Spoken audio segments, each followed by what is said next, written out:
खुलुमबाय आं सिबिरानि ब्रह्म गोजोन फुंबिलिनि बयनिसिमबो गाहाम हामलायनायखौ जासिहरनाय थाबाय आसा खालामो नोंथांमोना गासिबो मोजाङैनो दङ नोंथांमोननि थाखाय आं गोदान मोनसे भिडिअ लानानै फैबावबाय अन्नानै भिडिअखौ जोबजासिम नायलांदो मदाहि हारिखौ कचारी ट्राइबआव सोनो थाखाय आसाम सरकारनि थांखि आसामनि एसटि नि फारिलाइयाव कचारी ट्राइबनि जि प्रभिजन दं बेयाव मदाहि हारिखौ सोफादेरनो थाखाय भारत सरकारनो प्रप'जल दैथायहरनो थांखि लादों आसाम केबिनेटआव जुदि आसाम केबिनेटनिफ्राय दैथायहरनाय प्रप'जलखौ भारत सरकारा गनायथि होयोब्लानो मदाहि हारियाबो कचारी ट्राइब जासिगोन बिटिआरखौ लाफानानै आसामनि गासैयावबो मदाहि हारिया कचारी ट्राइब जागोन नाथाय कार्बि आंलं आरो डिमा हासावनि मदाहिफोराल' कचारी ट्राइबखौ मोननाय नङा नंमारगौ अखा नायोबानो गोथै देहा बोखांनो हायो क'क्राझार जिल्लायाव फिन मानसि बुथारनाय जाथाय जादों क'क्राझार जिल्लायाव बे खेबाव क'क्राझार जिल्लानि गसाइगावनि 2 नं हुदुमखाथायाव खास्रि बिस्रि बुथारनाय जाथाय दिलीप सरकारनि फिसाज्ला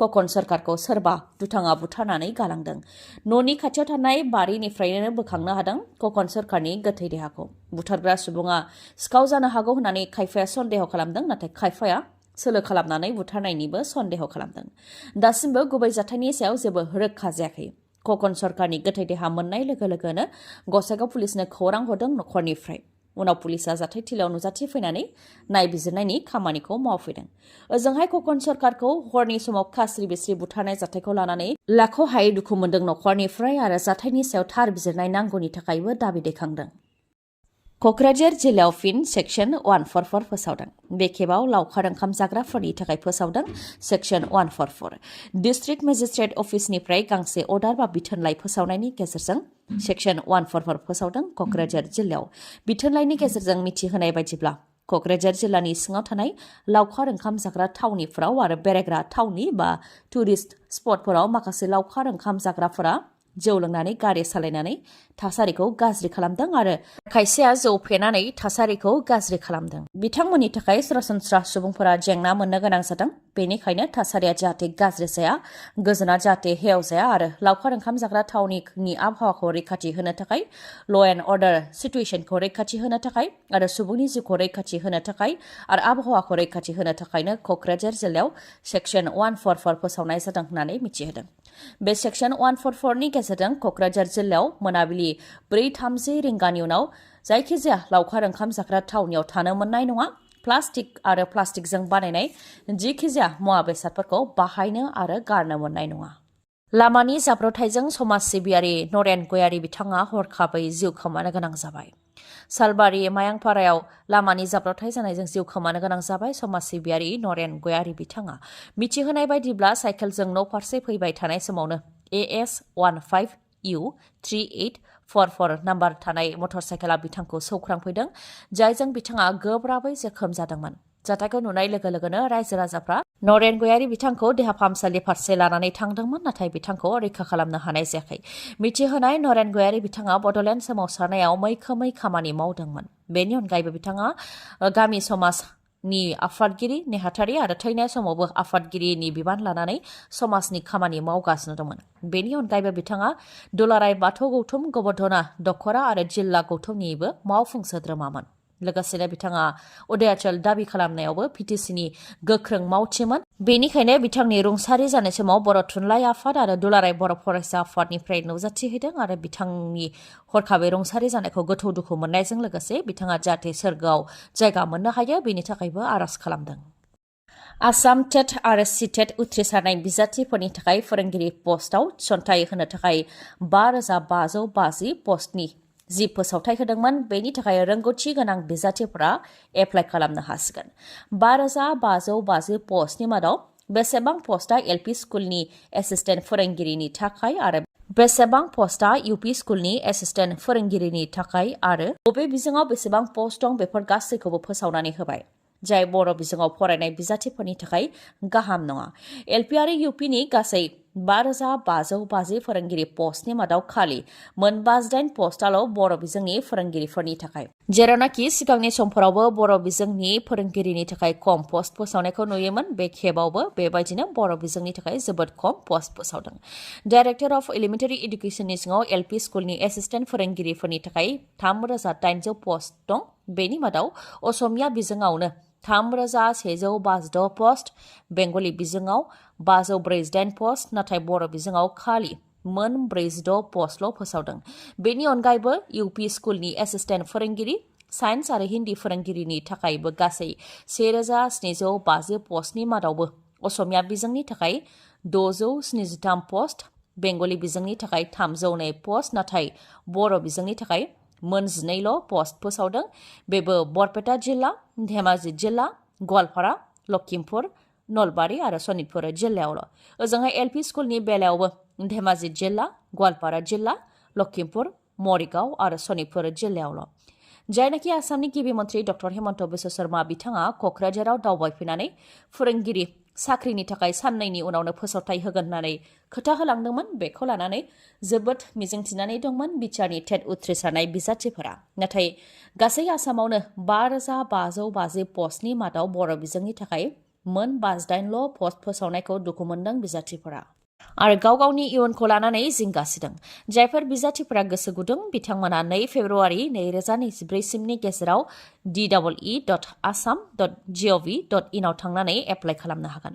बेनि अनगायैबो गोनांथार मिथिहोबावनाय, नोंथाङा जुदि national institute of open schooling NIOS निफ्राय 8 दाननि DLED लादोंमोनब्ला बेखौ भेलिड क्वालिफिकेसन गनायनाय जानाय नंला।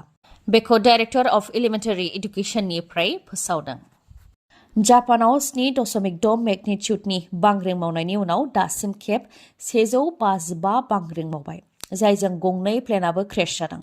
367 दावबायारिफोर थानाय जापान एयारलाइन प्लेन आरो कस्टगार्डनि एयारक्राफ्ट MA-722 नि गेजेराव गोख्रोङै सौग्रावलायनाय जाथाय जादों, जायजों गंनैबो प्लेना रोहो अर खामदों।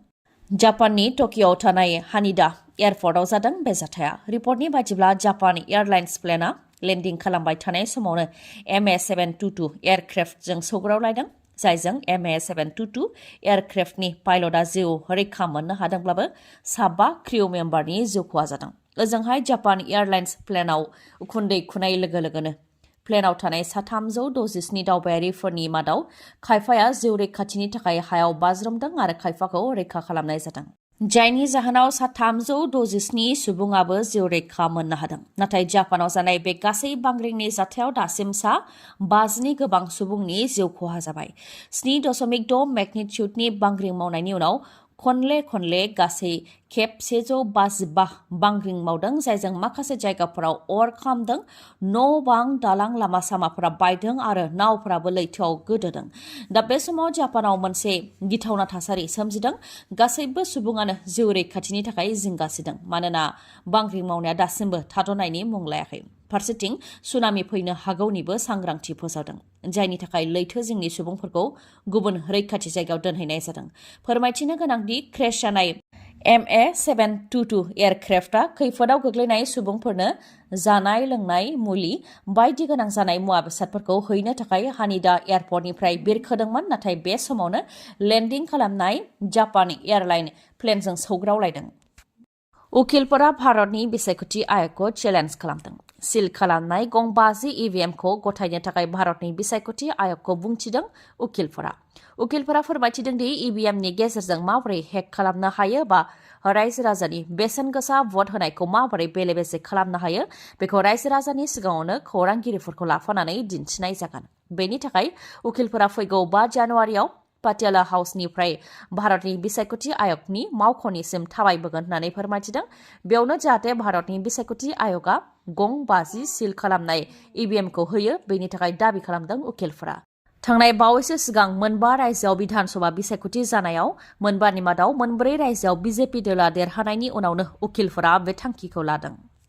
आरो EVMनि गेजेरजों माबोरै रायजो राजानि भट होनायखौ बेले-बेजे खालामनो हायो बेखौ रायजो राजाफोरनि सिगाङावनो दिन्थिगोन होननानैबो बुंथिदों बिथांमोनहा। दिनै 3 जानुवारि दिनैनिफ्राय आसामनि गासै 35 जिल्लायाव जागायजेनगोन गुन उत्सव। 3 जानुवारिनिफ्राय लानानै 8 फेब्रुवारिसिम खुंजागोन गुन उत्सवआ।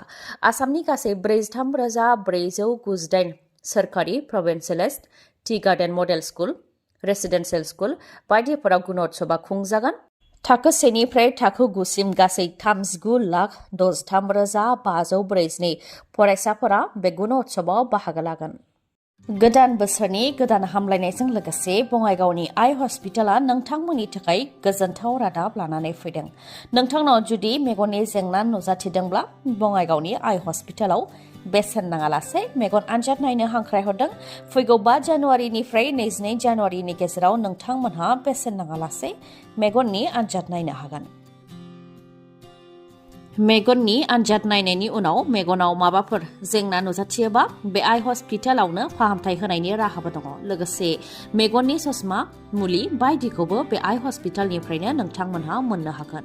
माखासे सिबिथायफोर जेरै मेडिकेल रेटिना असिटि खालामनायनि राहा दङ, फेक' मेसिननि गेजेरजों केटारेक्ट अपारेशन खालामनायनि राहा दङ, ग्लक'मा इभालुएसन खालामनायनि राहा दङ आरो अकुल'प्लास्टि खालामनायनिबो राहा दङ। थावनिया लवार आसाम हस्पिटालनि उल्था दिगाव बङाइगाव बास स्टेन्डनि उनाव फुंनि 9 रिंगानिफ्राय मोनाबिलि 7 रिंगासिम गेवनाय थागोन। नाथाय रबिबाराव फुंनि 9 रिंगानिफ्राय सानजौफुनि 1 रिंगासिमल' गेवनाय थागोन।